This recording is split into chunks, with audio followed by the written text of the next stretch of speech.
Thank you all. Seriously, this has been fun so far. We'll continue on with this, right? So we have another topic coming up. Before then, hey guys, if you've been enjoying this content, if you've been wandering into this place, right? If you've liked what we've been doing here, or if you're right here, doesn't matter which one. Hit that follow button. We do this 7 nights a week, either here on YouTube. We always have content for you. Hit that follow button. Make sure notifications are on so you know I'm going live. We do this 7 nights a week. Exclamation point social. We had like a great Elden Ring thing like last night on YouTube. That was like a lot of fun. Katie, you left before you left like when I was getting my ass kicked, but like after you left, I beat that tree spirit, and then like I went on and like beat a few bosses. Like I wiped the floor of everyone, but like you were only there for the failures. Yeah, you sounded like you were having a great time while you were failing. I don't know what to tell you. The Yeah, voices you were yeah. making, they were. Fucking Souls I don't game. know. I felt Um, like I was encroaching on something I shouldn't have been. So I sorry. was I was there the entire thing, but I got to tell you, I know what Prem sounds like during sex now. It's a little weird. I know, right? Seriously? Oh, was it that weird? I was I like, just I, between friends, it's maybe TMI. it's okay. That's I what it was sounds like. like I was like moaning and like emotional pain from like being murdered. Okay, all right, fair enough. I'm gonna have to hold that one. Guys, check out our social media as well. We got Twitter where we tweet about all this stuff, but you know what's gonna happen, right? And apparently, there's one person in my chat who actually looks at my Twitter and then like takes action because of it. Amazing, right? And then we have Discord, Heart and Soul of the community. Everything happens in Discord, right? Including our open walk on panel, which will happen a little later on, right? Where you can be involved. So jump into our Discord and be a part of that. We'd love to have you. YouTube is where you find the VODs. Like, comment, subscribe, consider becoming a YouTube member. Hitting that join button, supporting us that way as well to get that content 7 days a week. Also, of course, remember that we do gaming streams where I make sex noises apparently when I'm getting murdered. That's what turns me on. All right, so we're moving on. So thank you. We're going to the next topic. Much has been said about the Western diet, and for some, controlling their weight with the food options available becomes a very difficult task. But should allowing your child to become overweight be considered child abuse? Should the state come in and protect children if they count as morbidly obese? If the child's life is potentially in danger, what would make the situation different from physical abuse? So, a shout out to Amanda, who's in chat, because she came up with this topic previously, and it was a really good topic. So, thank you, Amanda, for that. It's pretty straightforward. You know, do you think that child abuse like constitutes some sort of like neglect or maybe something worse or becoming overweight, excuse me, becoming overweight is like a neglect or something worse? I'm sorry, I can't speak today at all, right? I should stick to typing. Yeah, so we'll talk about that. Bam, you start talking because I can't do it right now. Yeah. It's really interesting. Well, one, no. The simple answer is no. Like, just because there's a lot of factors that we can't control that are predictors of obesity. A lot of those being financial, but also not true. It's also true that we do like hold some bodies of people responsible for the way that they the impact, how it impacts children. Like, we don't allow like candy companies and like to like target themselves towards children in a super unhealthy degree. We hold school lunches to a certain standard that make sure that like children are getting like balanced nutrition. So is there some interesting level of this conversation that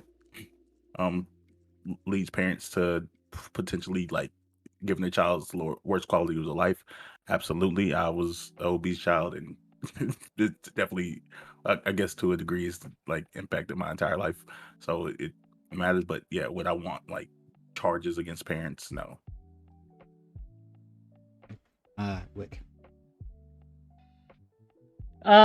Yeah. So this idea that the weight of your child is an indicator of abuse, I think is foolish. As was mentioned by Black American Maid, there are a lot of factors that go into whether or not how heavy or not your child is. Um, uh, Finances again being one of the major ones, and oftentimes a lot of the things we consider as abuse are just uh are just a factor of parents being poor and unable to afford proper diet, living in an area where they can't have access to better food, et cetera, et cetera, et cetera. I do not think that we should hold parents directly responsible just because their child may or may not be overweight. That said, I do think parents have a responsibility, if they can, to help their children by giving them healthy foods if they can. But this is not something, again, that should be illegal or something we should hold parents responsible for in any legal way, sense, shape, or form. Scott, please. Yeah, so I think the problem here is twofold, right? So the first thing is that a morbidly obese child absolutely can be an indicator of abuse, especially sudden weight gain can absolutely be an indicator of abuse. Oftentimes, molestation and sexual abuse is closely linked with causing body dysmorphia, and body dysmorphia often leads to sudden weight loss or sudden weight gain. So, I mean, like these are certainly can be indicators of things that are going on.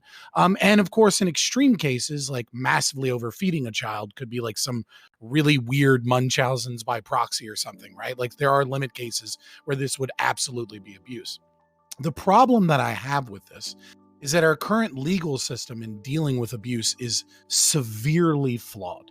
We criminalize parents, and then via the process of criminalizing parents, we put them into foster care systems or group homes.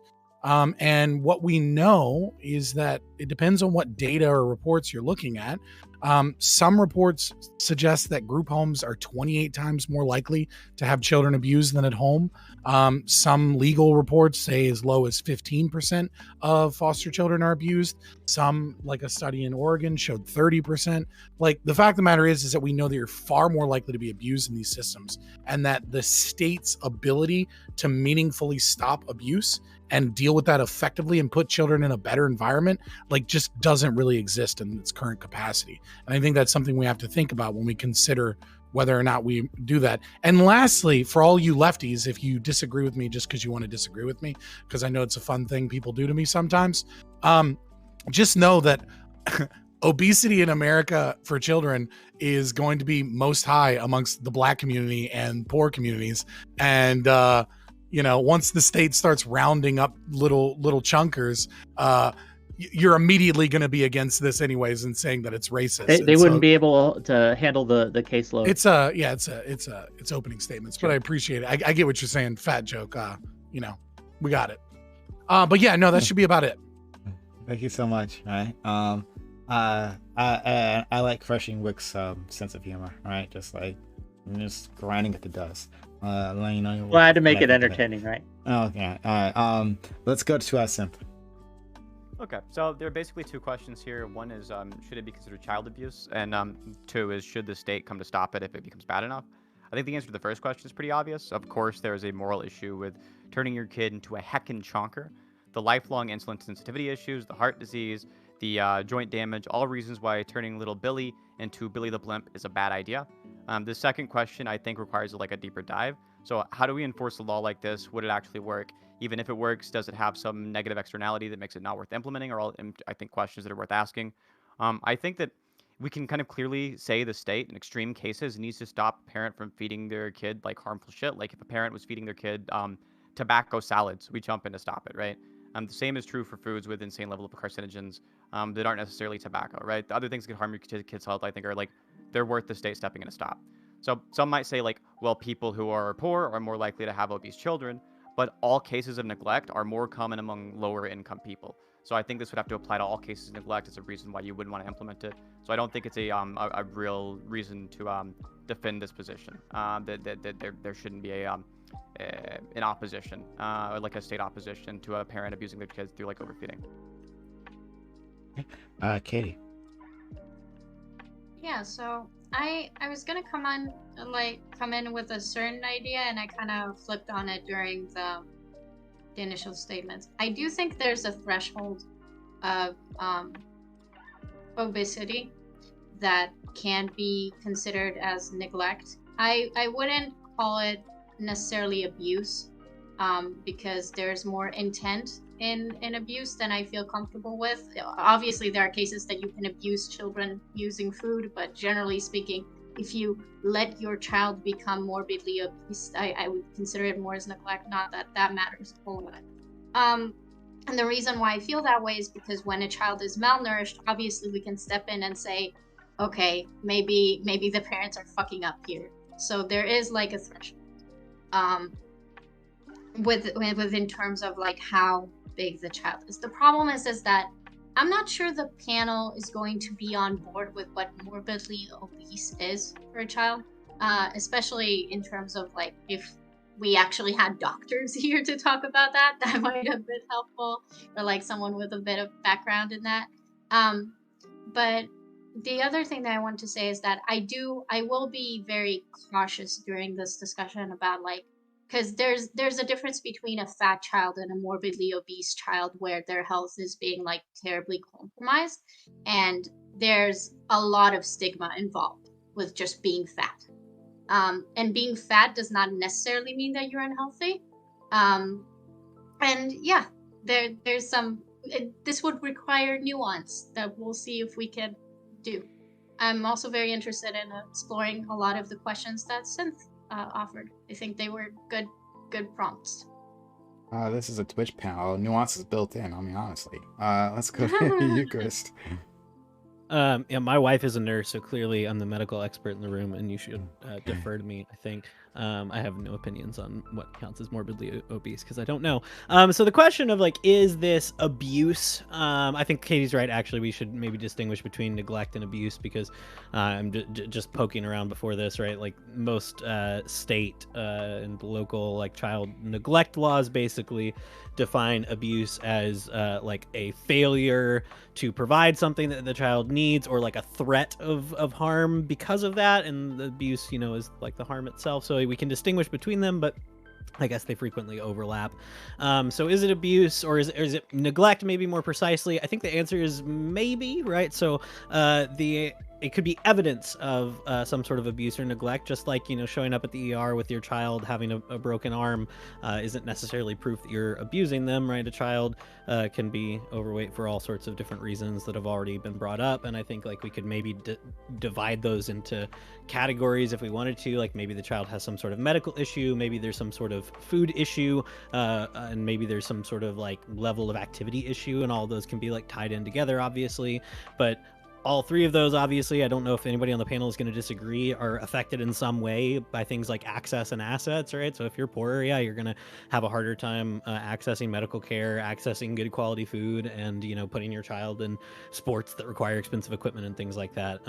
So that's one factor to consider, but also all three of those things can be exacerbated by neglect. Like if you're just a neglectful parent, you're not giving your child the medical care they need, you're going to be buying them crappier foods, or yeah, maybe in some active way trying to harm them with the food they're getting in cases of like Munchausen by proxy. And maybe you're just not providing opportunities for your child to be active, or you're letting them make poor choices that are leading to like a sedentary lifestyle that's hurting them. So I think we can all imagine cases where a child being overweight could be evidence of that kind of neglect. But I think we should, as everybody's already said, like kind of be careful about assuming that it is necessarily that. So yeah. Dionysus, please. Yeah, so allowing your child to be morbidly obese and enabling that is totally abuse. Just like any other abuse, the state should definitely step in case we're still like arguing on the healthy at every size.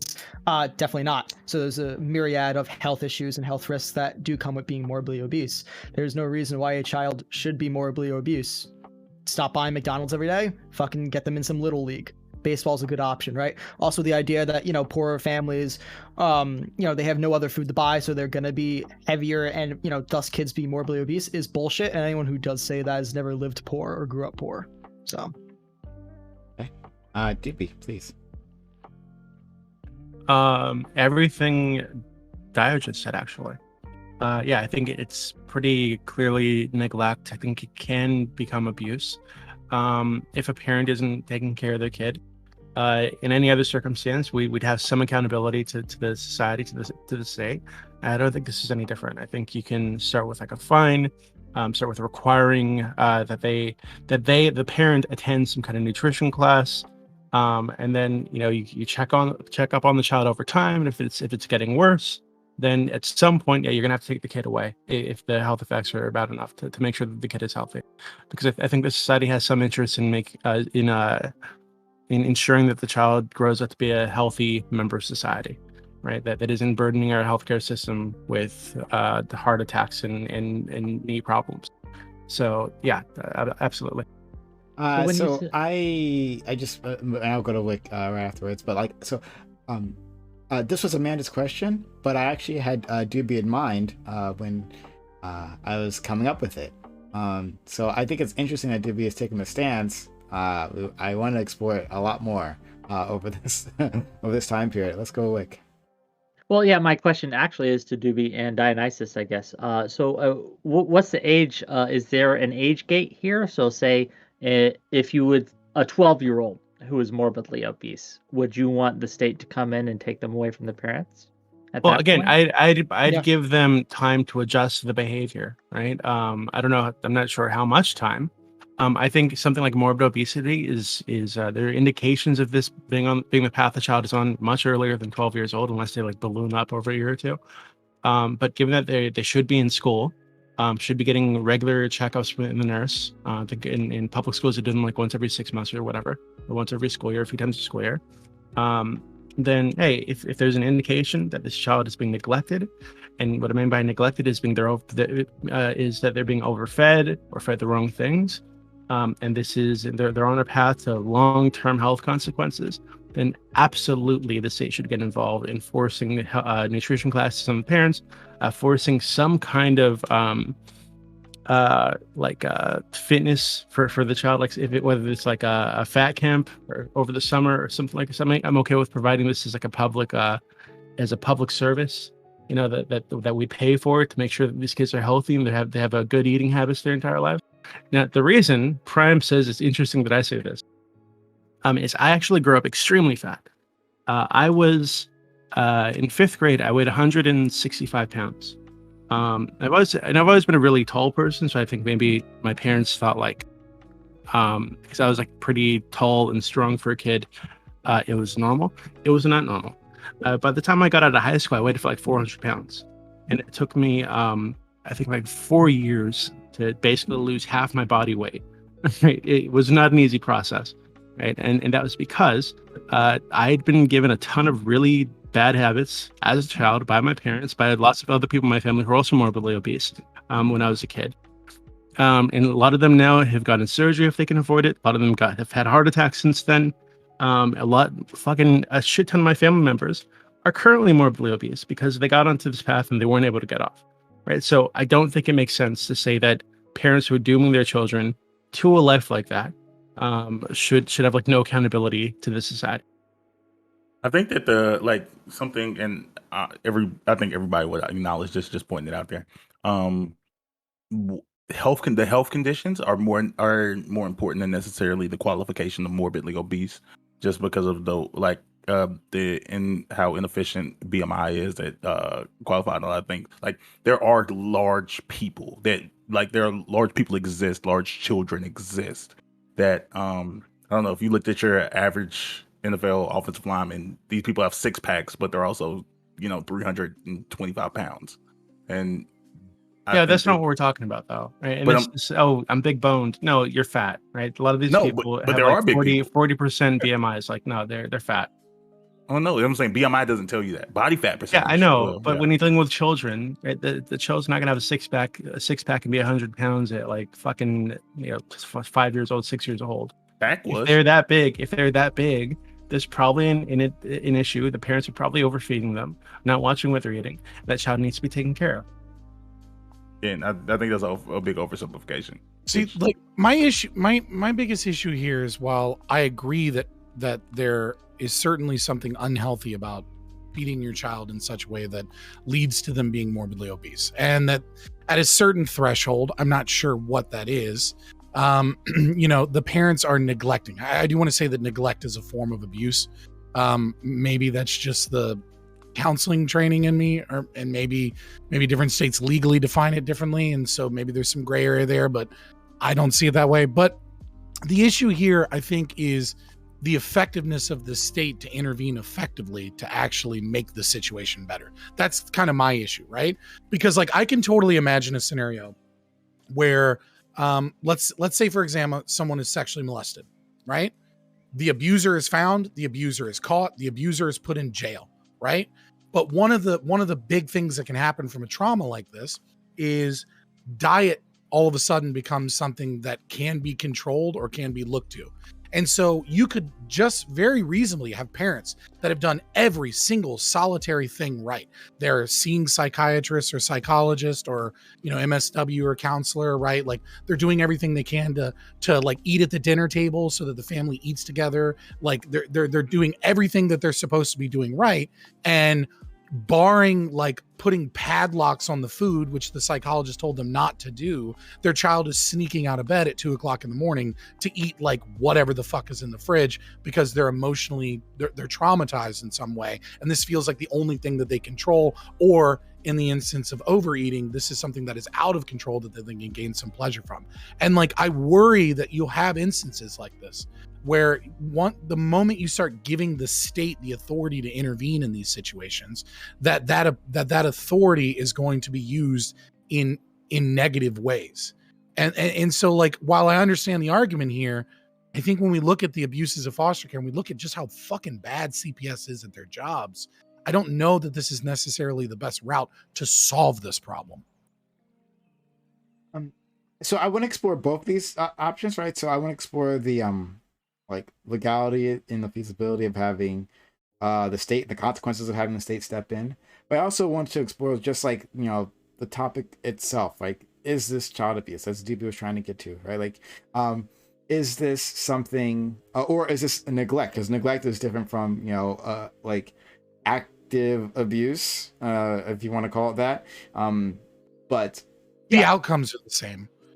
And the intention is often there, especially when talking about like, like maybe medical neglect because you're poor is one thing, or educational neglect that's abuse, right? Physical neglect, that's abuse. Okay, so would you call this abuse then?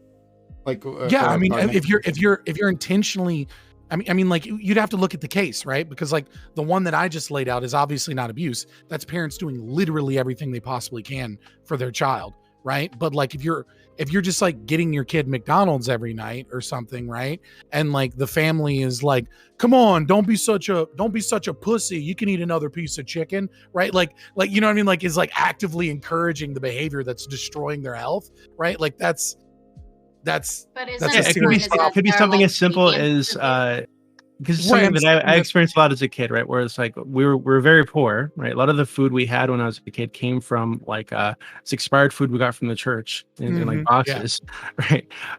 So when they made a meal, they wanted me to finish all of it, everything on the plate, even if I was full, even if I was already fucking overweight. They wanted me to eat the entire thing, right? So like it could be something as simple as that. Or it could be food scarcity, right? Like when you have food scarcity in a child and they don't get to eat dinner one night, like it can cause trauma that like the next time food is available, they won't stop eating. Right. And they get into the habit of like swelling their stomach and eating a fuck ton and form a really unhealthy relationship. And it's like, is that neglect or is that poverty? Right. Like, so, I mean, I think there's a lot of gray areas in this where we just say what you're talking about is an outcome. And so to define abuse via an outcome is a really dangerous thing. What the outcome is an indicator of something bad going on. That's all that really is.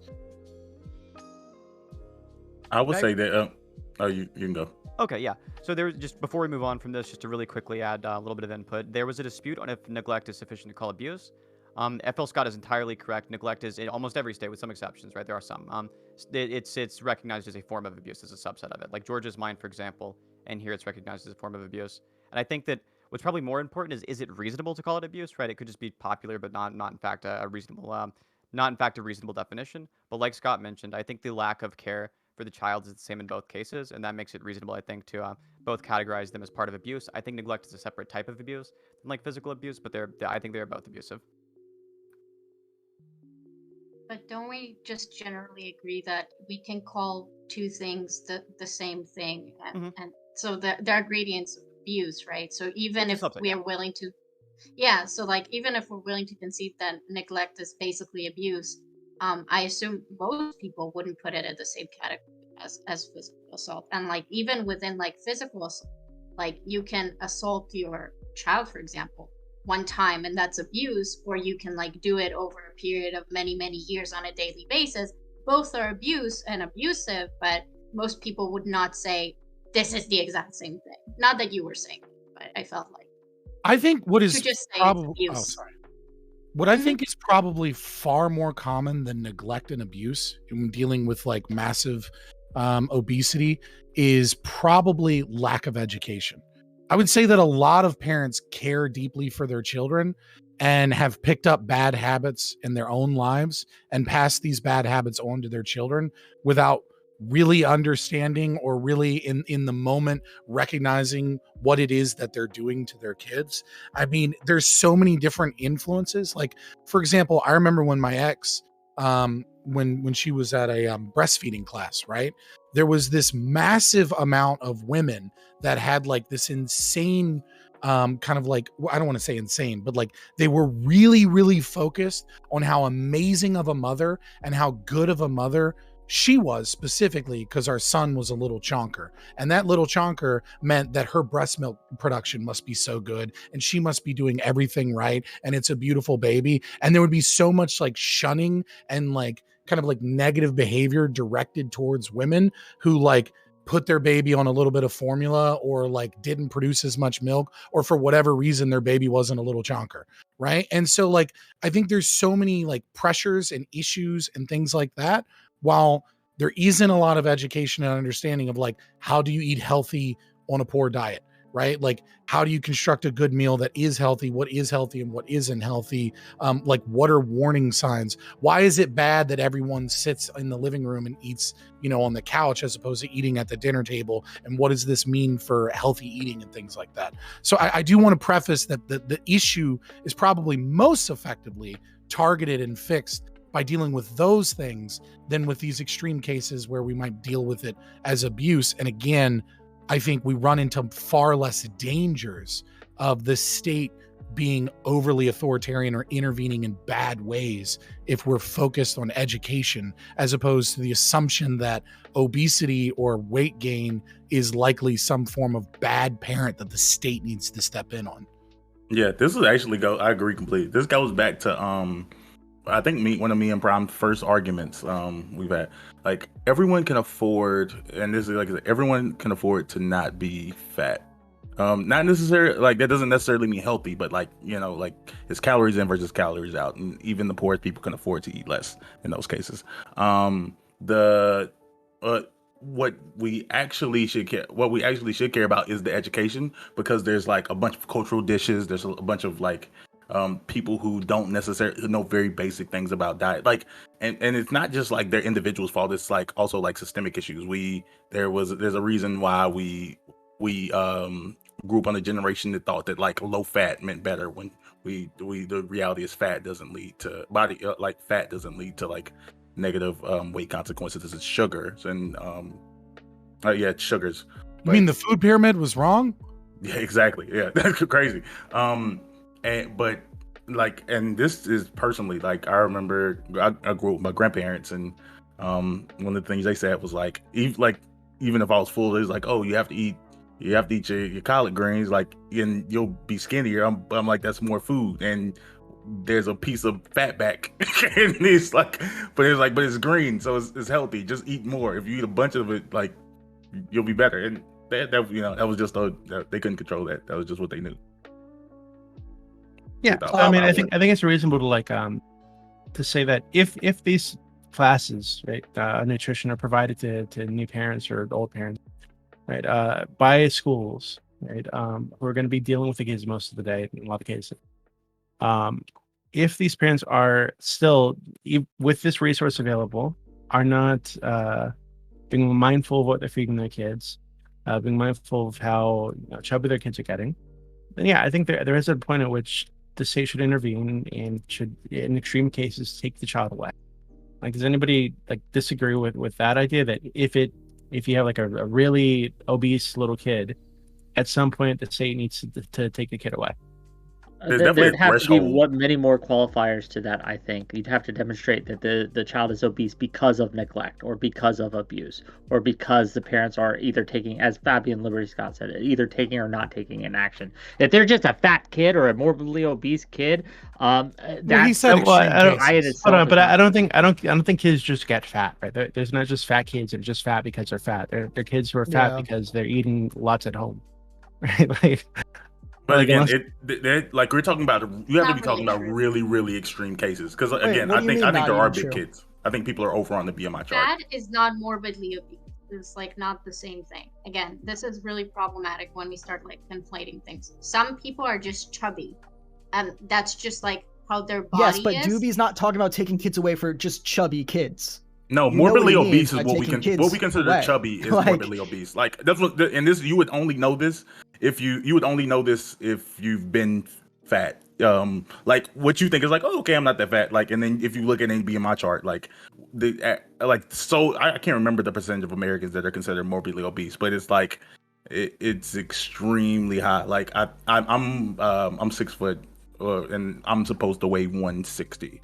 How many 6 foot people are over 160 in America? Like, and once you get to like 200, now you like break into like morbidly obese. Do we think it would be reasonable that if we're thinking about taking children away, maybe Coming up with something 'cause better the- than BMI? Maybe. not just that, it's kind of like just to use the fact that someone is chubby or fat or morbidly obese, that's like an outside indicator. But we generally, which is fine that we want to use and fixate on, but we don't really do it with other things. Like some kids might just have some vitamin deficiencies that are very detrimental for them or stuff like that. But we don't have a very visual, like very glaring indicator, like when a kid is super fat, and we can point at that and say that's definitely unhealthy. So can we say that part of the criteria for taking child away is to like making sure that if they are mortally obese, maybe do some tests to see if the morbid obesity is actually harming them in a very meaningful way, in a way that would counter the fact that you're taking them away from their parents? I think morbidly obese is a symptom, right? It's not that's all it is, right? I would say that seeing a morbidly obese child is the same as seeing a child that shows up to school with bruises all the time.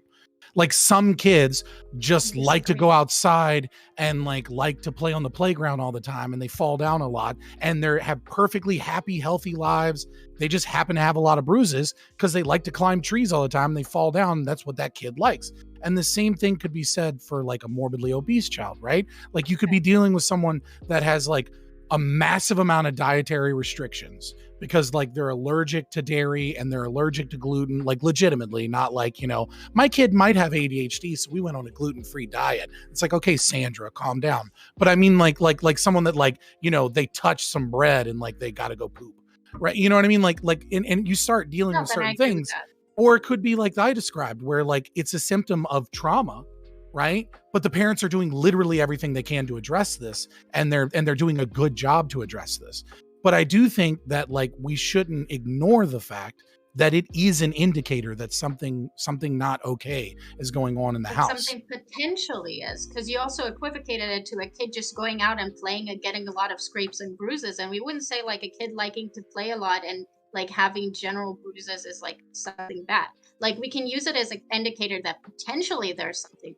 But to see that, right, but it might not be potentially the parents. If you have a morbidly obese child, something is either wrong with their health or wrong with their diet, right? And that might be of no fault of anyone's. But if you have like when we talk morbidly obese, we're talking like over 35 BMI, right? If you have a 10-year-old with a BMI over 35, right? Something is medically or dietarily wrong with that child. Your body is fat phobic. Like it doesn't matter. Like something is wrong. Do I want to do this? I think that it's not that complicated. I think that if you see a person that has a really high BMI, there's a very simple procedure of like very simple tests that you can do, and then you'll know for sure if your body is fat phobic. There are people who are fat and that's just how their body is. Now, morbidly obese, is a bit different. But I do know healthy at any size is just silly. Like, can we just dismiss with this pseudoscience? Like I'm sorry. After a certain point, you're just unhealthy. Like, there could be reasons for it, but and those reasons could be no fault of your own, and that might be the best you can do within your exercise and within your health regimen and within your diet. But if you are over 35, so I can agree with 40, I can agree with that. like that but might be the problem healthiest is that your body can be, but that doesn't okay, mean that that's it's good, not but unhealthy. that's not what the I was rest about to of the say I was panel in the is saying 1% at of all. the fitness gram pacer test with had no blood pressure, like, and I was considered morbidly obese. Like, I think there's, I think these things are categorically there's weird. It gets really weird that we and like I said, I think there's some truth to like dealing with kids 10 and under probably, but once you hit any form of puberty, which is still dealing with minors, I think that goes completely out the window.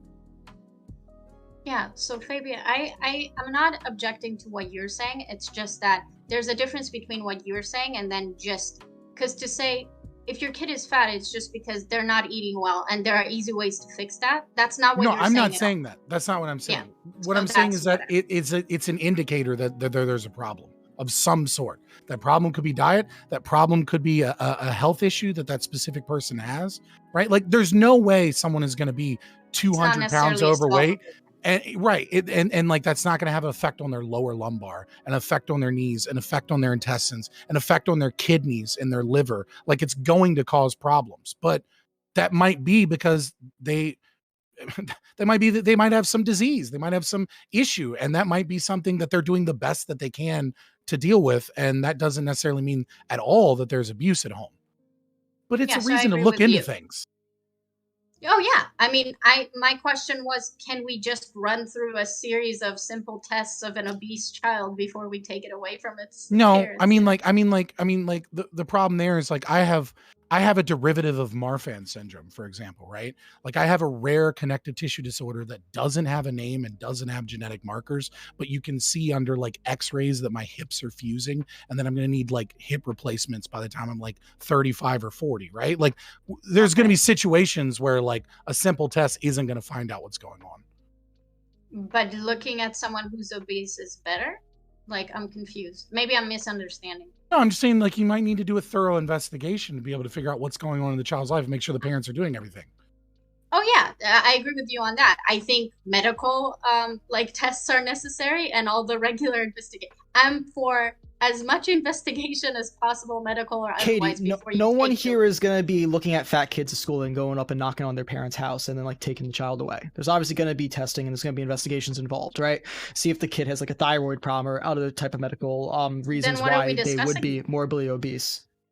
The question about I feel like, What? but I feel like that is exactly Like- what we're saying. I think that we're meeting some threshold where you say like, dude, you're just a bad parent. Your kids are too fat. Like, we gotta take them. Like, so in Yeah, that's what we're that's what talking we're about. discussing. I mean, taking I them or think like what's begin happening some is the kind of panel is intervention, going to the right? middle. Like, I think Yeah, the that's panel exactly. is getting agreement, which never happens, and Yeah. now we're confused.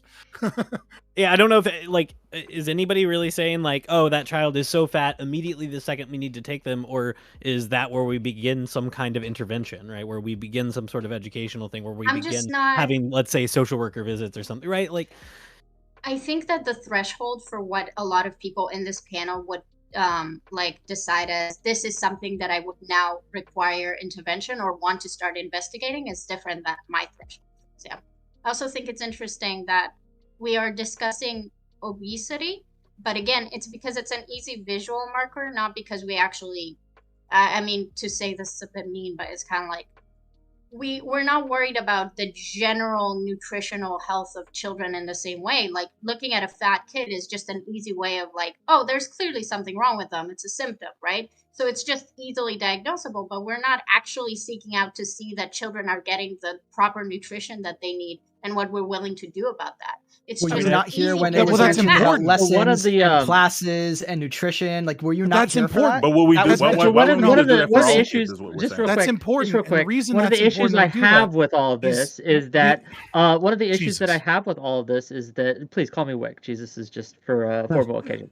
But one of the issues that I have with all of this is when we talk about the real world here, the way, at least in America, that Child Protective Services handles itself and conducts itself is terrible. It's It's very terrifying in a lot of ways. So when we talk about things like adding reasons for the state to take your child away, it will be abused. The reasons are being abused right now. The reasons we have right now to take a child away from their parents are being abused in several states, several locations, not all the cases. But They don't need to take your kids away for this process to be horrible, right? And that's one thing that I want to like stress, right? Like the moment CPS gets involved, right? Like I have some experience with this, personal experience and family, but like when the moment CPS gets involved, it's like boom, mandated psychologists, boom, accusations start going around, boom, families start pointing fingers at each other, drama, like a lot of shit happens the moment CPS gets involved. And so I think what maybe the middle ground we're kind of talking about, right, is your kid is in public or private school and they have a school nurse, right? And when you see a kid with a lot of bruises, or you see a kid that's morbidly obese, or you see a kid that's massively underweight, right? You start seeing warning signs. And then it's like the nurse or a guidance counselor steps in and is like, hey, are you doing all right? Like, you seem like, I see a lot of kids making fun of you. Like, I see you're dressing differently and really, and like, is everything okay at home? And they talk to them. And then they say like, they start showing signs that a mandated reporter suggests, okay, maybe there's a reason to get involved in this situation. But we have to err on the side of not involving the state in these issues, because just their presence can be highly destructive to the family, even without taking the kids away. Plus the threshold would be really different for what we consider underweight and overweight. Like just in a way that like humans play out these situations, because we look at a skinny kid like, oh, you're just all skin and bones, Johnny High, like laugh it off, like I bet he eats everything and he just can't gain weight. Like the way this would play out in real life would just be like threats on parents who have, it would be horrifying, fat children. And the thing is like the potential outcomes is like, and obviously none of us would want this to happen, but what would happen, what would actually end up happening is if you have parents that aren't super educated, even if you go to these classes and things like that, now the CPS involved, parents are just gonna be like, all right, just not feed their kids. Like, okay, and now I mean, like we're having the exact we have an opposite issue in this country that's so bad that during the Obama administration, when Michelle Obama was trying to like fight for better nutrition in schools, they got rid of pizza in a lot of schools, and then obesity went up.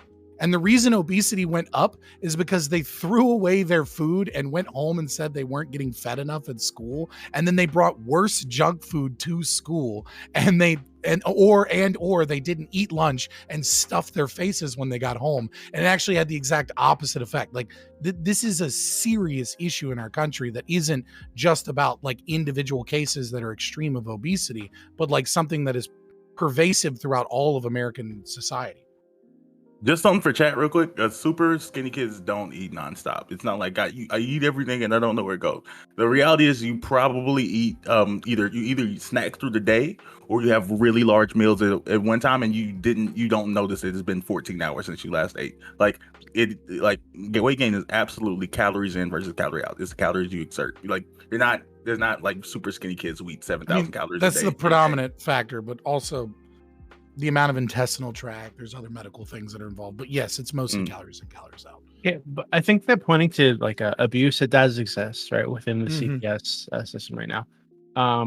Is like, I don't know. I worry that it's relevant, but we shouldn't lose sight of the fact that along with that abuse, which is the minority cases, we've had millions of children who separated from their parents for good reasons, and a lot of those kids have potentially had their lives saved by the system. Right. Go ahead.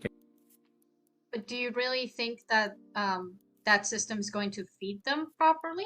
That system has the ability to why? Well, I think it absolutely has the ability to. Whether or not we legislate that is what we're talking about, and I think it should be legislated. Well, Doobie, I think it that comes down to a cost benefit analysis at the end of the day. Do we think there would be more harm than good? You obviously are arguing that there would be more good than harm if we implement these procedures. Where I say, like, I see no evidence of this. The only evidence I see of how these things are handled currently in our present day system is that it's going to cause more harm. It's going to add to the suffering rather than alleviate it. Yeah, I don't Yeah, do so I don't do that's cost what I I don't do cost benefit analysis, right? I'm looking at the child's rights as an emergent adult and whether or not those are being violated. Yeah. Okay. So, because So the- we have Beverly, like if I can a jump in just a second to ask sure. So in a case where you think there's like a possibility of a child's right being violated in two scenarios, right? In that case you would be doing cost benefit analysis, right? You'd be okay with What like, I do the best that I can, Yeah. right, to institute the child's, like I don't want to say I'm not using empirical evidence, right, to do the most reasonable and the best thing for the rights, but the primary axiom here is not like if I thought that we could take children and like always, for whatever reason, every child in America has a willing grandparent, right? Like obviously that's not true, but let's just say that it is true, right? And I could take them from the parents into them and keep them out of the foster care system. It's not really about the abuses of the foster care system to me, but more about what is the potentially willing guardianship there, right? Like, so I'm just coming at it from a different place. So yes, obviously I'm doing some form of cost benefit analysis, but I'm just using that to inform to the best of the ability while we live under a state, what can we do to ensure the child's rights to the best of our ability? Okay, Doobie, can I ask you a question? Doobie, Sure. it seemed like you said that there was only a small amount of abuse that happened in the foster care system. Yeah, no. Wait, No, that's not what I said. Okay, can you I correct said me? it's like a minority of cases. We've got millions of children who are taken through not, I think I was talking about like CPS specifically, right? Not children who are just put into foster care, but even children who are temporarily separated from their parents. Right. We have millions of children go through these procedures, and yeah, the abuse exists, but it's a minority of cases. When they're temporarily taken from their parents, Get close to your mic. When they're temporarily, sorry about that. When they're temporarily taken from their parents, they're put in either like a group home or like a foster care family, right? So it's the foster care system there as well. Yeah. And from I've seen polling data here, and it's obviously like we can't really know from that, but shows that it's like 40 to 50% report that they've experienced like some abuse or maltreatment during the experience of the foster care system, which is really, really, really high. Which means that we have to understand if we're doing cost benefit analysis like I do, right? We have to make sure that we're taking that into account when we take a child away from a parent into the foster care system. Having like gone through the foster care system firsthand, right? I could tell you if you go to a group home, it's really, really, really bad. If you go to a foster care family, it's a mix one way or the other, right? Like I saw firsthand in the foster care system, like my the first family we were with, my younger brother got hit, right? Got hit and got beaten in ways that like I don't think were like fully justified. Definitely within the scope of child abuse, I think they weren't like bloody violent interactions, right? But like beating on a kid. It's not the case that these are really, really, really rare circumstances. I was only in the foster care system for about 6 months, right? So not very long at all. They're far more common than you'd imagine. And on top of that, if we're weighing the cost benefit here, we have to understand that's really likely for a lot of these kids to go through, right? That's fair. Legally, I think that's fair, but legal reports that lead to some form of moving the child and or criminal prosecution reaches 15.5%. So like that's where like the law itself even recognized that there was a problem is still like 1 out of every 8. Okay. So, but we need to keep in mind here that even with this like group of children, about 100% of them, right, had been like the victims of some kind of abuse before they were put into the system. So it's still like a lower percentage that's further experiencing abuse in the system. That isn't to say that shouldn't be addressed, right? But we need to just keep it like in perspective. Well, presumably it's 100%, right? Like obviously at least one child has been wrongfully taken away. And I think that's the thing here that scares parents, right? Like as a parent myself, and as someone's seen it from a different perspective of family that didn't happen to me, but like is like you worry that the more power you cede towards that system, the incentive is obviously to search out and find potential child abuse, whether or not it actually is true, and worry about like, does that cause more problems than it solves? So, you, Chris, wanted to say something. I think I share the skepticism, right, about the like let's jump to social services or child protective services intervention. in the sense that, yeah, I'm also familiar with like just some abuses of it, and I'm not convinced that that's a system that works particularly well either.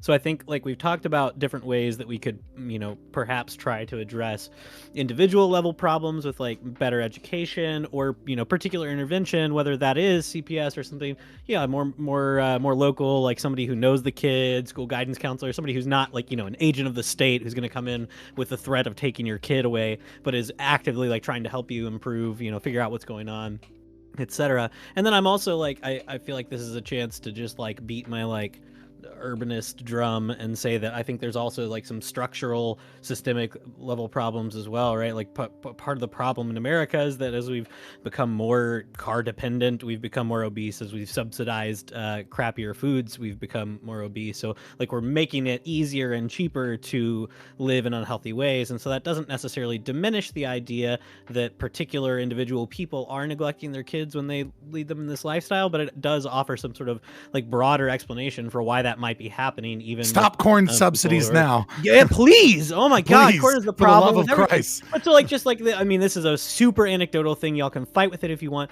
but it's something that I'm still mad about from growing up in my hometown. We had a city pool, walking distance from all of the public housing, walking distance from the poorest parts of the city, dirt cheap to get in. It was always packed, and the city bulldozed it. It's still an empty lot, and they subsidized the building of a giant new YMCA on the edge of town that requires a car to get to, right? So there's a whole host of people now who had something literally in their backyard that they were really rigorously incentivized to go engage with a physical activity cheaply on a hot day in the summer with their friends, and that just doesn't exist anymore for them. So yes, obviously, like on the individual level, like we can perhaps fix some of these cases, but yeah, it's bigger than that in some ways as well. Those things matter too. So yeah, I think what you're saying in a number of words is like, before we hold the individual accountable, like we definitely need to lower the threshold of like the ability to be healthy in America. Like yeah, it takes I mean, a like conscious you effort. and Doobie and other people are right. Like obviously, it is possible to eat well while poor. It's just it takes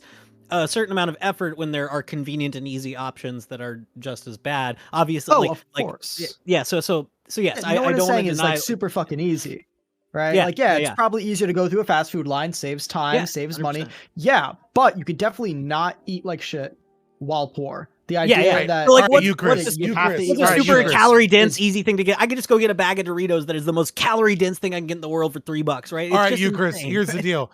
You and me, all right? We got to plan. You DM me. We got to plan a charity stream at some point. And what we're going to do is we're going to buy crock pots for poor people. And then that way they can just throw vegetables and chicken and shit in a crock pot and fucking 8 hours after they get back from work, eat something fucking healthy. That's Can it be the White can it be people the love no crock corn pots. subsidies now? you charity know what? stream White now? people do Great. love crock pots, They motherfucker. can Don't just put talk anything shit in about there. it. Just put it in the crock pot.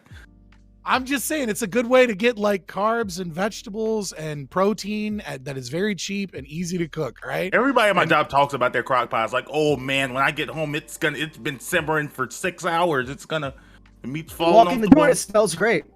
The whole room, everything smells great because of the crock pot. Exactly. Crock pots are great. More people should invest in crock pots instead of McDonald's. Way fucking easier to eat better. Also, you don't need like super fresh farmer market food. Like I saw people in chat bitch like, oh, the only way to get fresh produce is 3 hours to the city. my God, you Frozen are a robot. vegetables are fine. Come on. Yeah, the CIA is shutting you down. That's fantastic. I mean, Fuck. if it wasn't them, I'd do it myself. But okay, so yeah, so I get the skepticism about the state, and which makes sense. Like, be very clear. In fact, we've talked a lot about how the state, how CPS is like a damaging system, right? How it's not properly regulated, how it can abuse others, right? Like abuse kids, and how there's like a bit of power creep there, all in the name of, children. So I hear you all there, and I don't think anyone of us really disagrees here on that. It's just that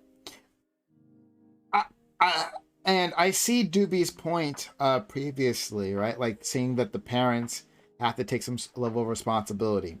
But it seems like the issue is that there are so many variables that it's effectively impossible to determine this, right? Like unless you have a deep insight into what's going on in the family,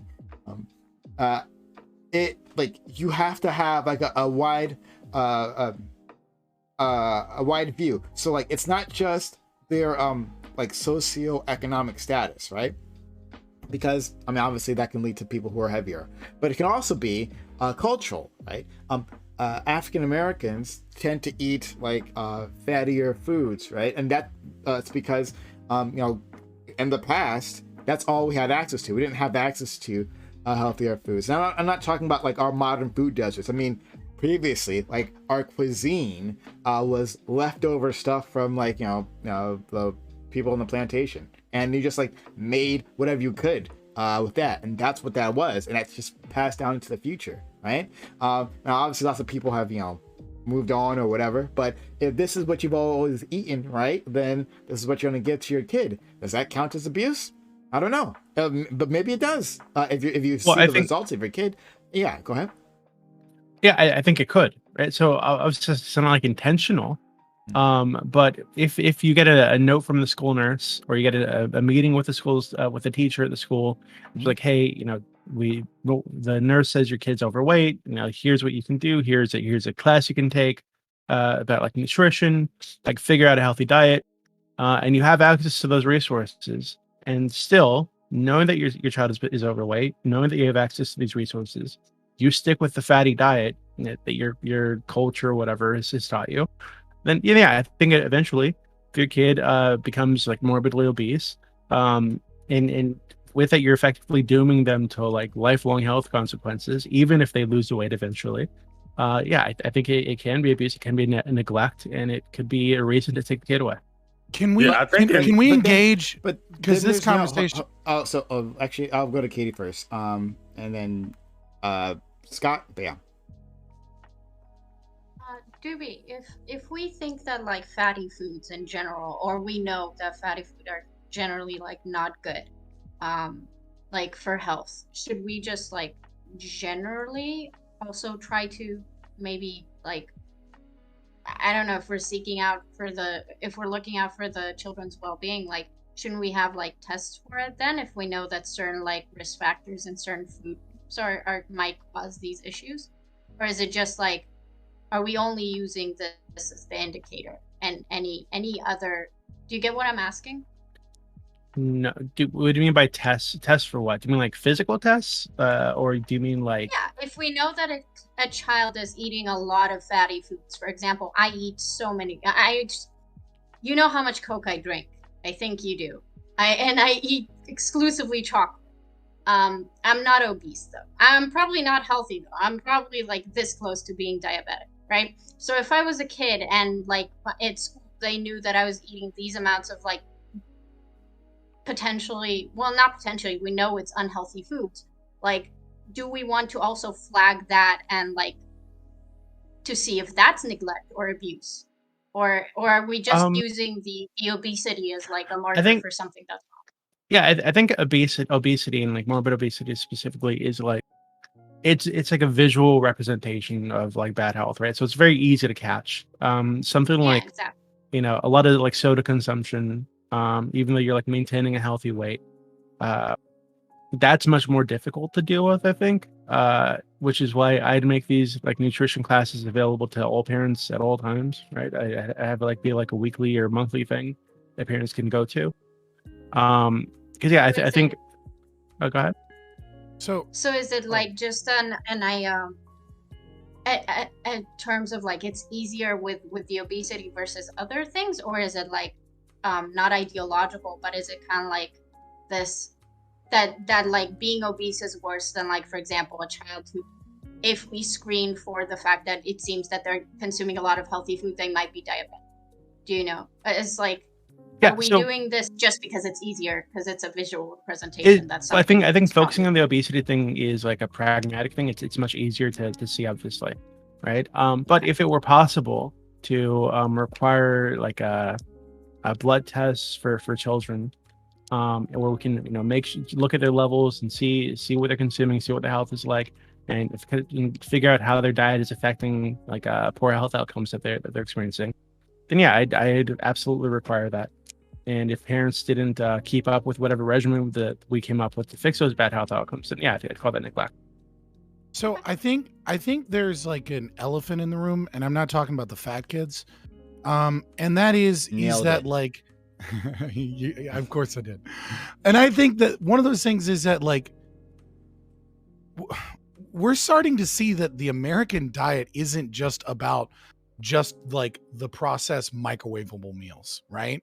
Like we're starting to see that like a lot of our food is full of microplastics, that like a lot of things that we think aren't that heavily processed are full of like seed oils and like full of like different chemicals and bonding agents and emulsifiers, and that like we're eating like when you track your macronutrients, that is important. And when you track calories in and calories out, that is important. But a lot of people that have a healthy relationship with food in their families, right? They're not forcing their kid to get a fucking Fitbit so they can track their macronutrients at 10 years old, right? They're just going to the supermarket, getting what looks reasonable, cooking dinner for their family. And a lot of times this food, especially in America, is full of some of the most horrendous shit that is horrible for you and like is going to cause weight gain in some ways.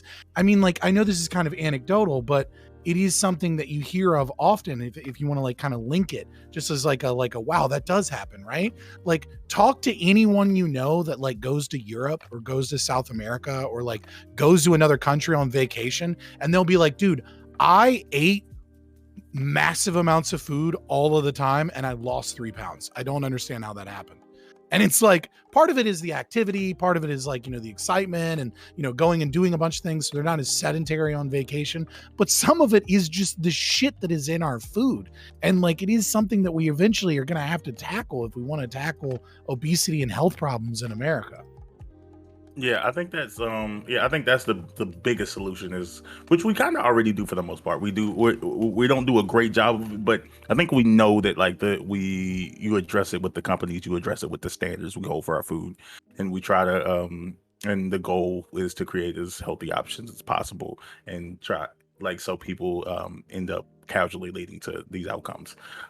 Something else that like I guess to meet the threshold, because the idea of this never being a good thing to come after the parents, I don't think that would be a really fair answer either. Like I've seen like My 600-Pound Life. I think the show's kind of honestly pretty disgusting, but people love it, and the question always becomes, how did they get here? You know, because a lot It's of times always there's, trauma. like, It's younger always people. trauma. Well, yeah, it is, but like a lot of them are like, you know, early 20s, late mid, maybe 30. Like usually they're not that old, and the goal is they're probably not. Because they usually don't live that long. They might not live that long, exactly. But like basically they go back to like, oh yeah, I was 360 or I was 400 pounds at 14, and so like we can see these things coming, and I think there is some like extreme cases where there should be a need to step in. Something I would be in favor of is like I brought it up as a joke earlier, but like actually I think that the presidential physical fitness test should be taken more seriously. Like instead of just a participation thing that you opt out to, like I think that like there should be like a passing grade for this and I also think it should include things, not necessarily blood work. I don't know if like everyone's going to consent to needles like that, but simple like blood pressure tests, like all these predictors of good health should be added to it. And if your child doesn't pass these tests, and the goal wouldn't be 100%, it would be like a low enough score. But if your child doesn't pass like the fitness test, like I think there needs to be a sit down with the parents and asking more questions. Like that doesn't necessarily mean getting the law involved at right then and there,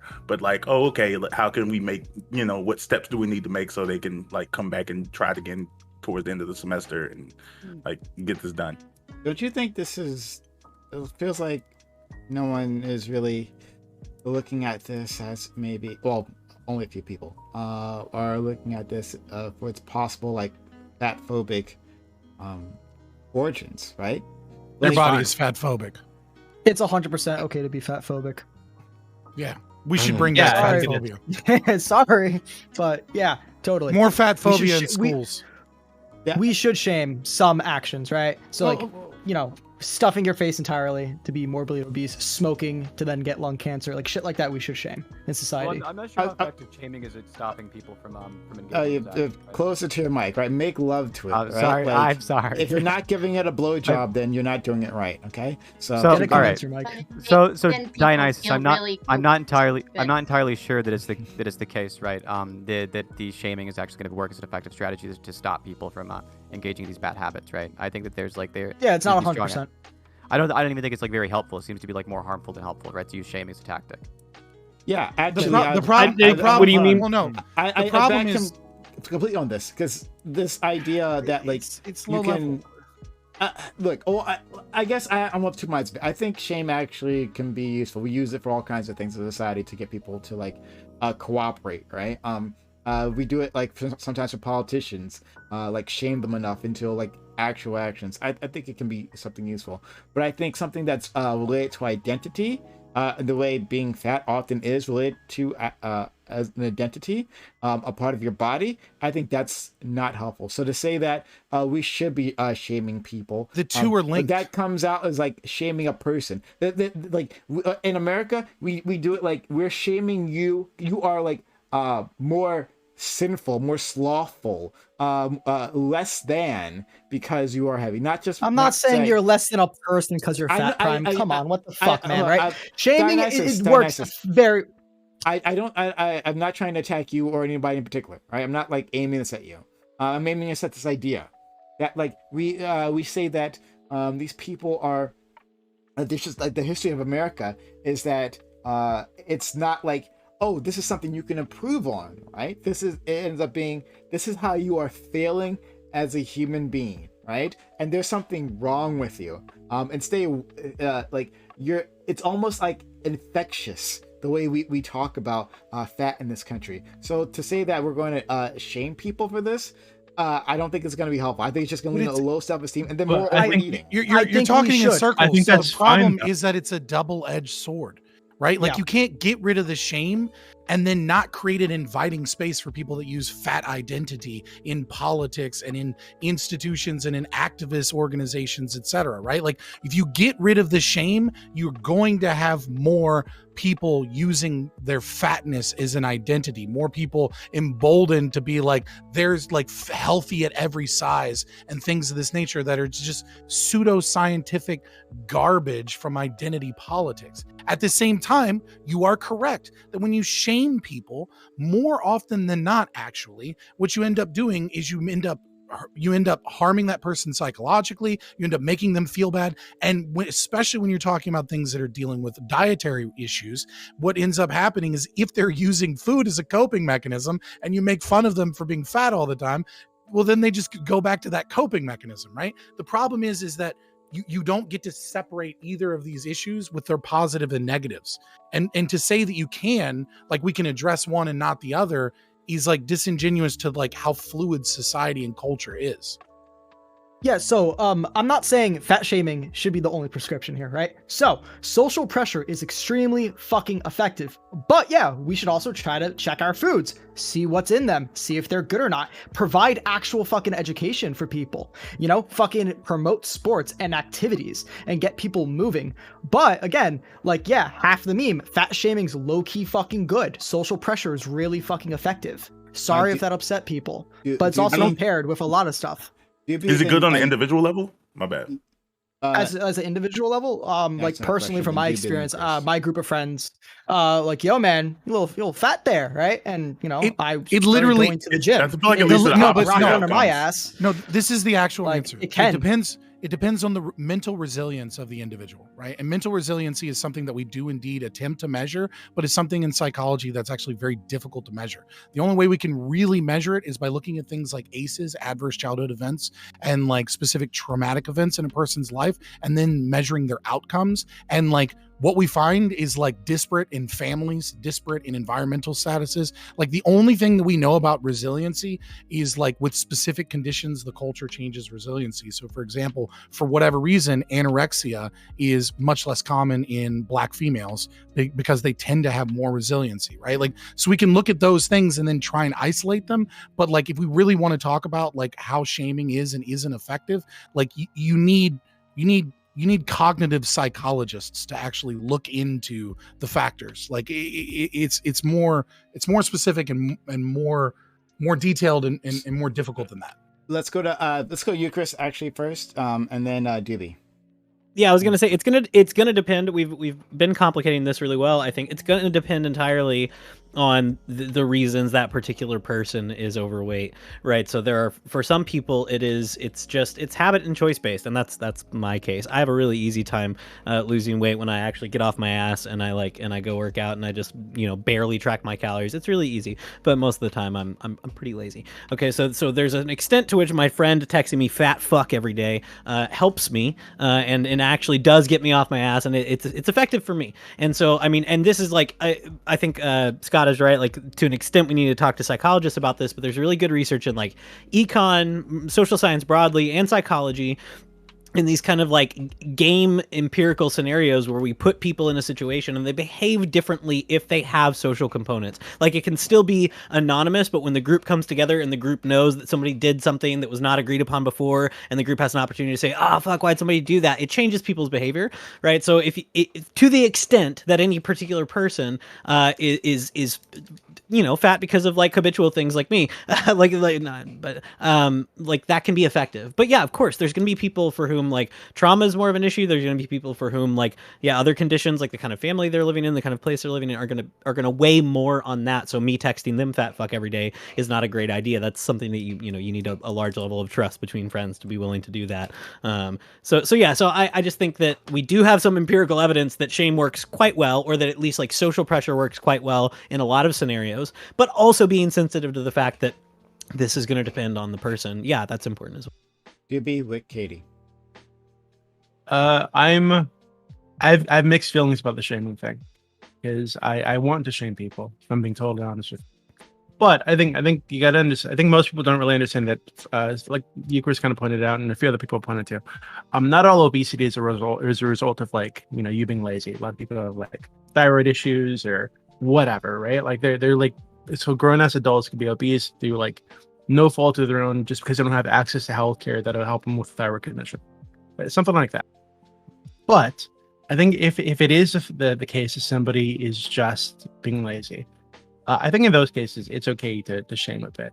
To be honest with you, and I think that I think as society tends to, because we're so afraid of offending and we want to be so politically correct all the time, and you have all these people out here like who want to take this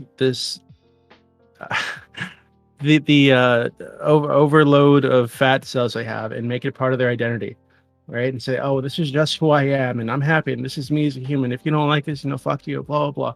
Like, I think that's disgusting, right? I think that people accepting that and celebrating that are pretty gross. I think that I think of it the same way that you would like somebody celebrating the fact that they've got like corns on their feet or some shit like that, right? Like, it's a problem, it's a health issue, deal with it, don't make it part of your identity. Now, beyond that, I think that there is some truth to the idea that, like, and this is because, again, I was very fat like all through schooling, all through like high school, even like when I was a kid. And I think I benefited because I was also very tall for a kid. I'm 6'4" now. When I was a kid, I was always very tall, very strong. So there weren't very many kids who would call me fat to my face. So I probably didn't get it the way that other kids did. In fact, I know I didn't get it the way that other kids did. Because when it did happen, I would fight and be like a big thing, right? It'd be like a big fucking problem. But what actually like tipped me over to like losing weight was a shame incident, right? Where I felt more shame than I've ever felt in my fucking life. And it wasn't because people were pointing at me and laughing at me. It was because they weren't. Because I went to Six Flags, a theme park, tried to get on a ride, waited for like an hour with my girlfriend in line, got to the front of the line, and then couldn't fit in the fucking seat. And it was the most embarrassing, shameful experience of my life. They tried to push this thing down on me with their feet over my belly, and it just wasn't working. Yeah, so eventually I had to get up and awkwardly walk off down to the side, and she had to say, because she was already locked in, and it was the worst thing ever. So, and that the shame that I felt that day is actually what kind of tipped me over into like, okay, this is an actual problem. I got to deal with this, right? And I went cold turkey and just like totally fucking adjusted the way that I thought of everything. So I don't know. Like I said, I'm of two minds on it. I think that obviously don't shame people who are fat because like they have like medical issues or they're like depressed or whatever. Obviously, those people need help, but I think if you are just being a lazy ass, then yeah, some shame's fine. But you'll never know, right?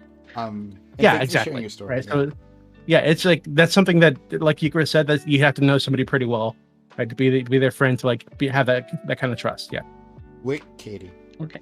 So when it comes to things like this, shame is a tool and it can be misused and often is. In fact, a lot of people will overuse it and things like that. But in modest doses, in moderation, I think that it can be very effective. And again, it's all contextual. If only they ate food in modest doses. It's all how you apply it to the situation at hand. And it's very, very hard to do when you don't know the context. So this idea of shaming people online, for example, that you've never known, seen, or interacted with, except for maybe on your Twitter or some shit, and thinking that you're doing a social good by shaming them online.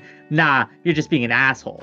But when it comes to my friends and things like that, if someone I know and I've talked with them before, I've interacted with them before, and they know already that I am their friend, and if I say, hey, buddy, this is an issue,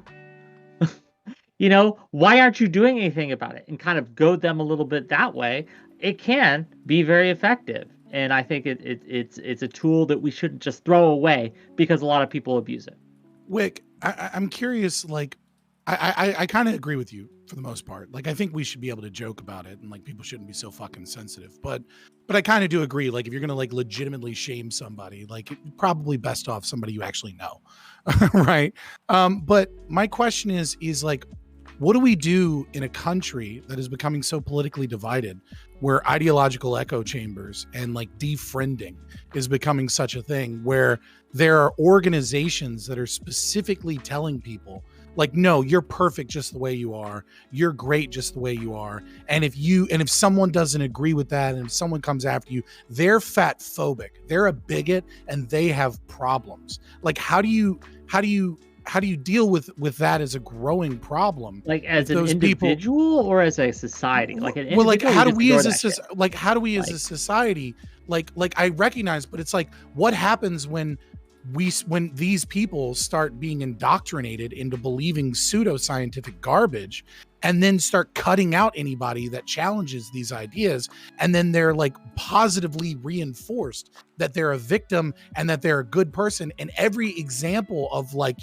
I can't fit on the roller coaster, or I can't fit on the plane seat, or like I can't fit in the restaurant table, all of a sudden is being fed to them from this ideological position that, well, that's society's fat phobia. You're not the problem. Society is, and then turns them into an activist. Like, well, that's why you need a friend group. That's why you need a social circle that isn't just going to yes man you or yes woman you all the time. You need people who will call you out and tell you when you're being like. All right. Well, then that doesn't address the issue at all. Well, you're asking me to fix a fucking societal problem like that's goes beyond the scope of this topic, like echo chambers and things like that. When we talk about like social media, no, I understand what you're saying. I get it.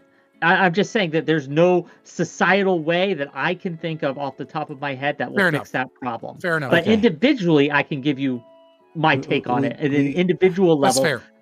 Bring in friend groups that will tell you when you're being shitty, or when that aren't afraid to give you negative feedback. We gotta move forward, but like, just out there, Wick. I mean, honestly, you can non-binary person too, right? And like, it's weird that you're like not being inclusive. Like, get your act together. Let's go to Katie and Seth. You better respect my vampire gender.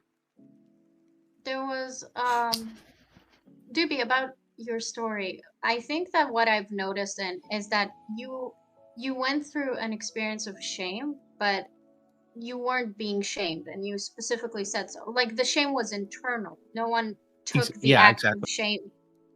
Yeah, and I think that's a big difference. That's not the same as shaming someone into losing weight. That's an internal experience that you had. So the feeling of shame and the feeling of guilt, sure, they are effective. They're not quite the same as using shame to try to get someone else to do a thing, especially because I don't know what research you guys are using as far as what I've heard shaming people into stop being fat only makes them fatter. But we can just agree or disagree on that. Fabian, I want to kind of address what you said or what you asked Wick.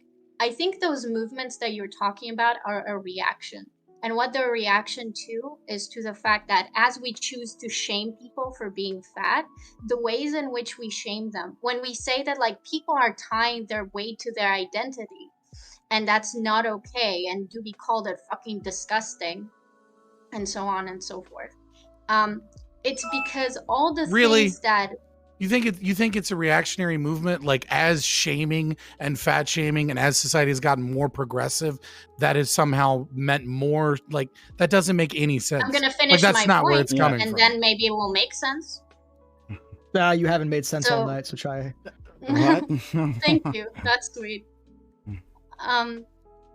So I think that when we shame people or how we see people who are fat, a lot of the ways in which we interact with that is that we end up giving like things that have to do with someone's personality or things that have to do with someone's identity.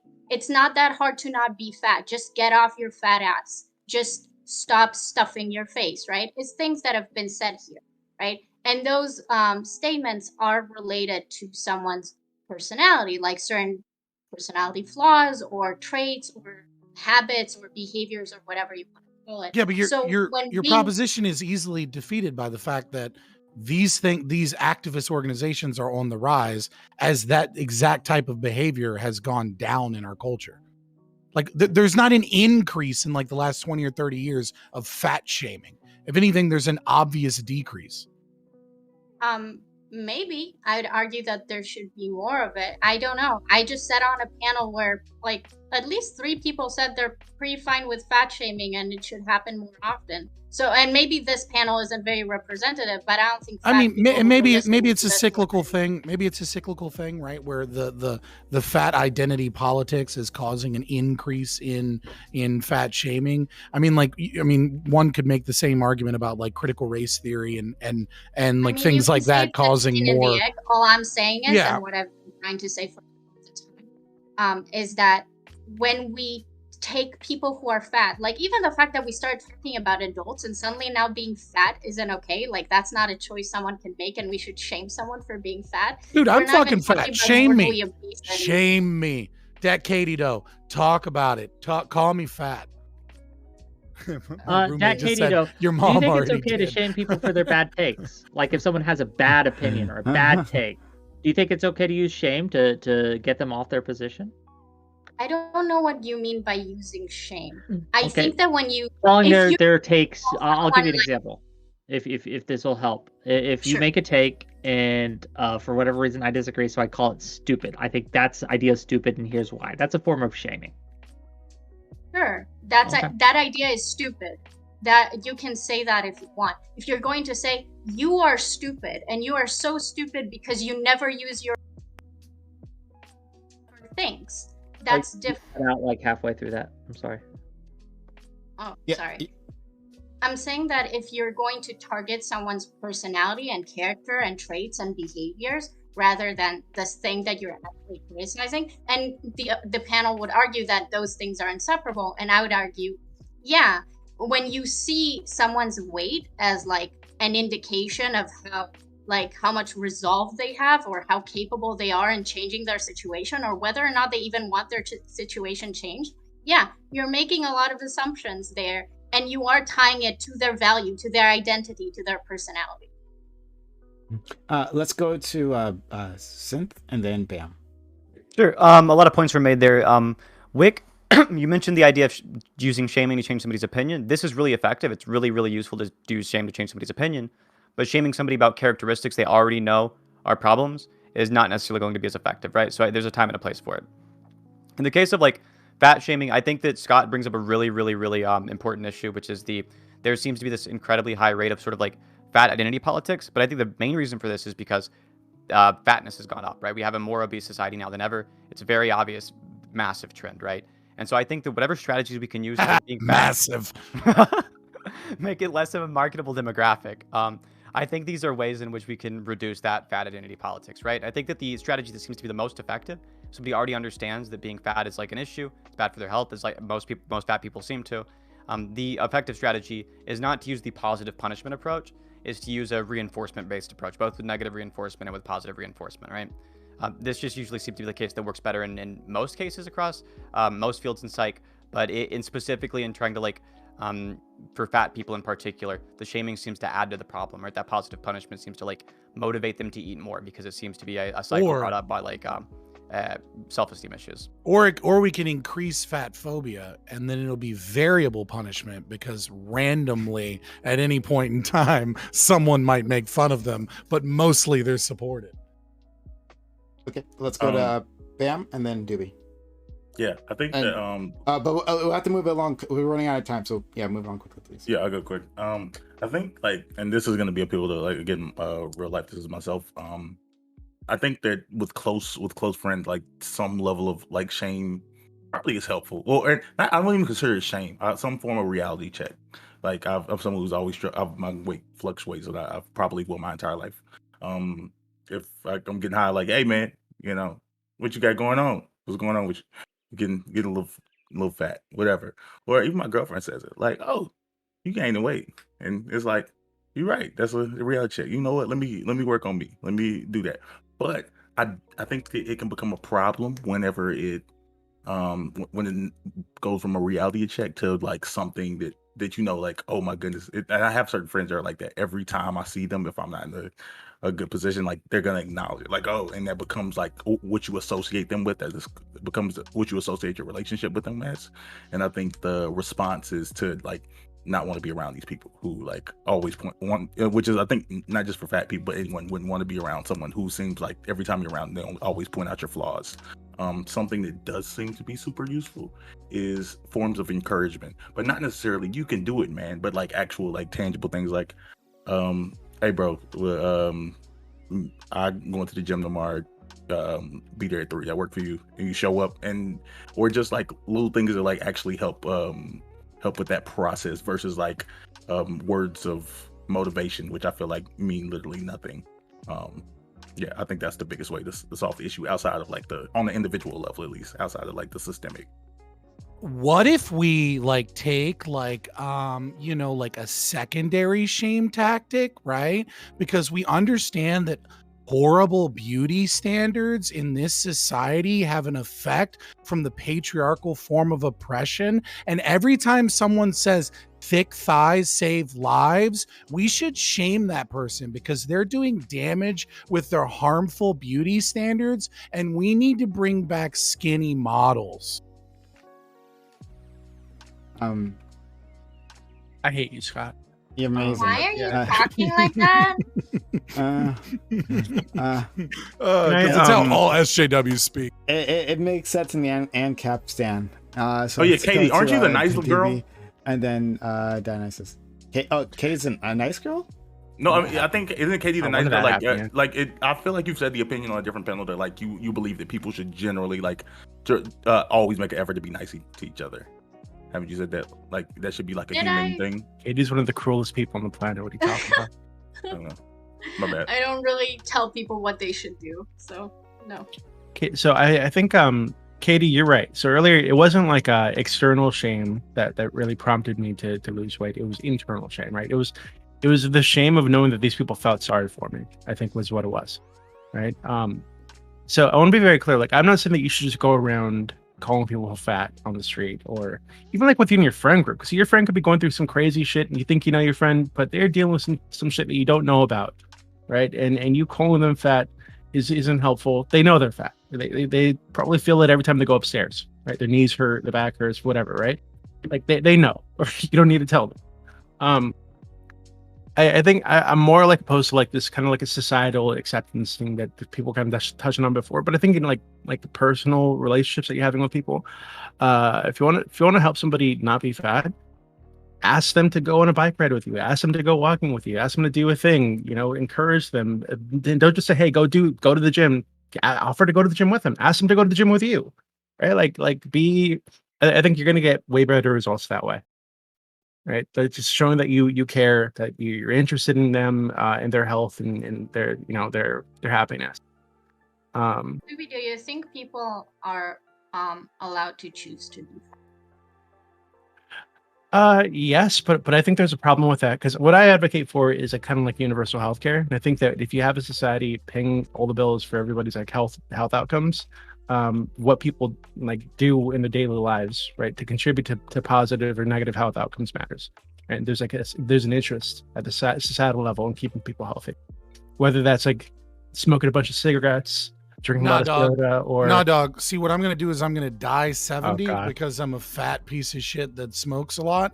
And then what you're not gonna have to do is give me surgeries over and over again because I was so healthy that I just won't die. So actually, I'm gonna save you money.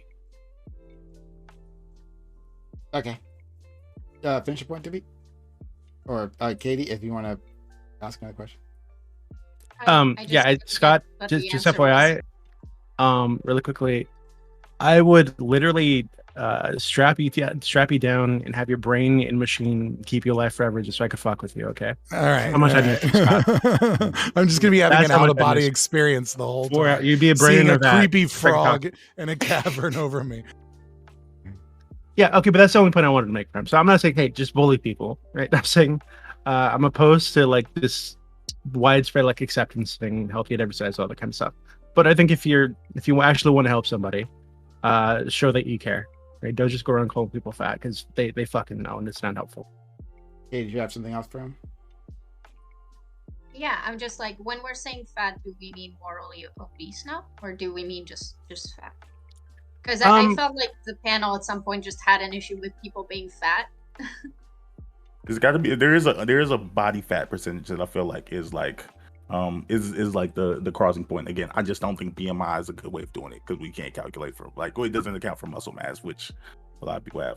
Well, even with even with muscle mass, right? The weight is still weight, right? So it still does like damage to your knees, for example. Every 10 pounds ends up being like 30 to 40 pounds per step of extra weight placed on your joints. Sure, but someone who's 6'3", 240 and they're like 14% body fat is probably going to live a generally pretty long, healthy life. So somebody who's taller, their BMI will be like, obviously it's controlled for the height.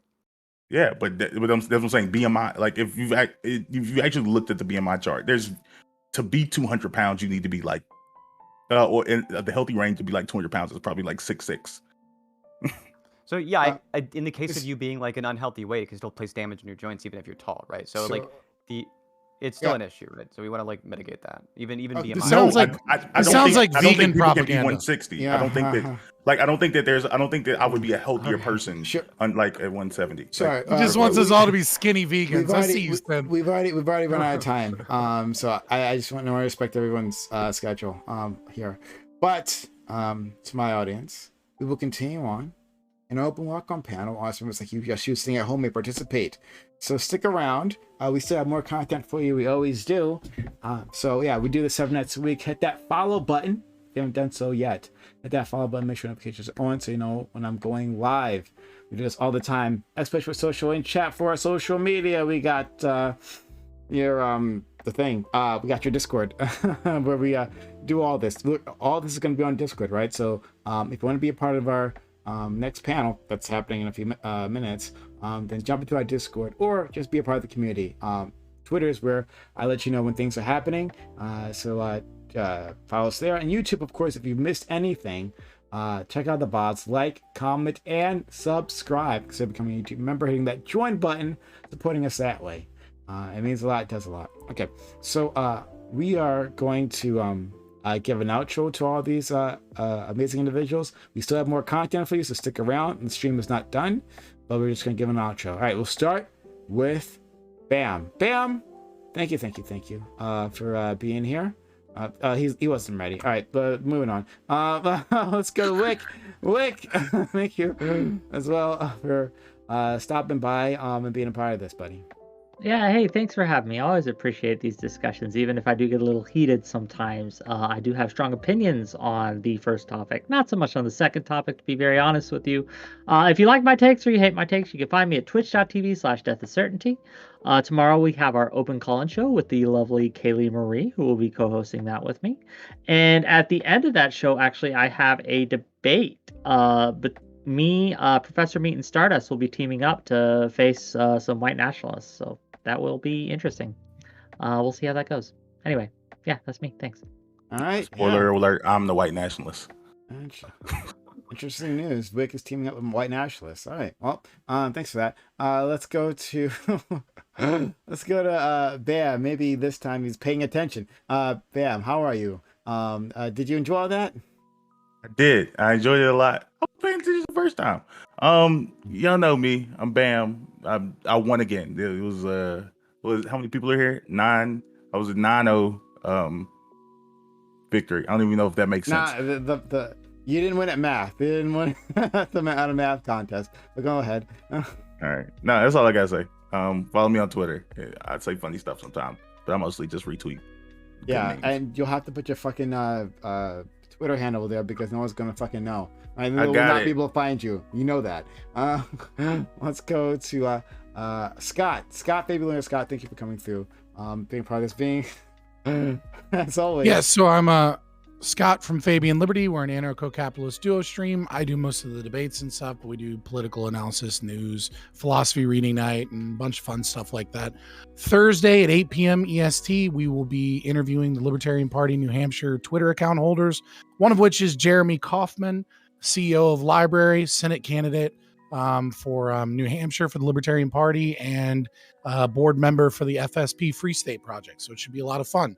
Always love coming on here. It's fun to come into the lion's den as a conservative or libertarian, which is a little bit different than other places.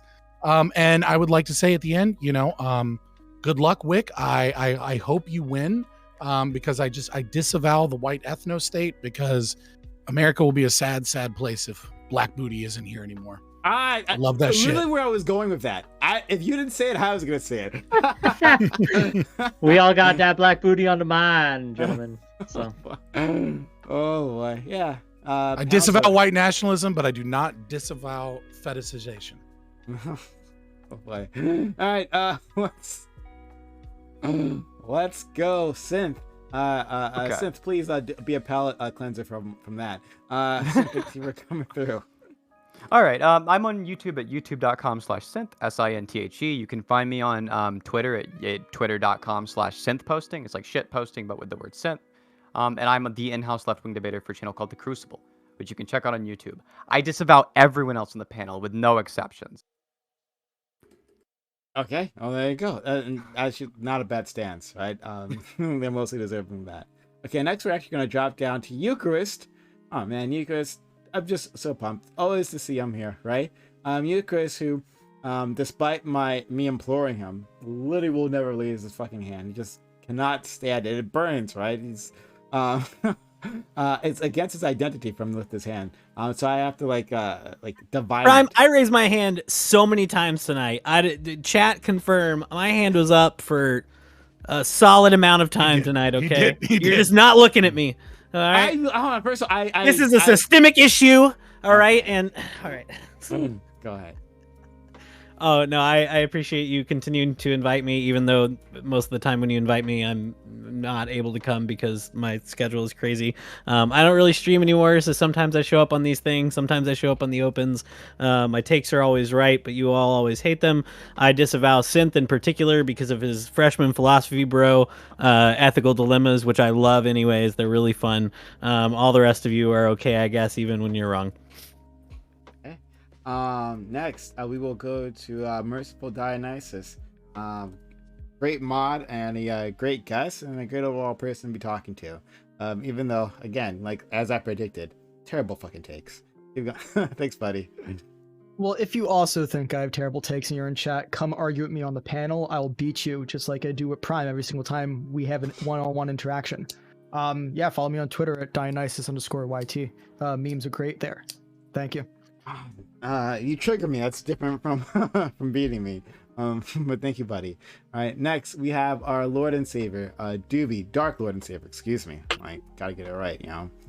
There's levels to this shit. Doobie, thank you Again, thank you for sharing your story earlier. That was really kind of you to give us that insight. It was really helpful to like ground that whole situation. But yeah, thanks for being here. Yeah, I was just using it to give what I said more weight than what you guys had. Pun intended. Yeah, no, we know that part. Yeah, so like, yeah, so I'm Doobie. I help run the politics server on Discord, discord.gg/politics. We do tons of shit there. If you want to yell at me, that's Roby. And then last and absolutely the best, is my friend Katie. Katie, I don't get her often on these panels. I have had her 3 times in a week span. And this is a special treat for me. I'm always so happy to have her around. I like ecstatic. So thank you, Katie, for coming through, sharing your thoughts, right?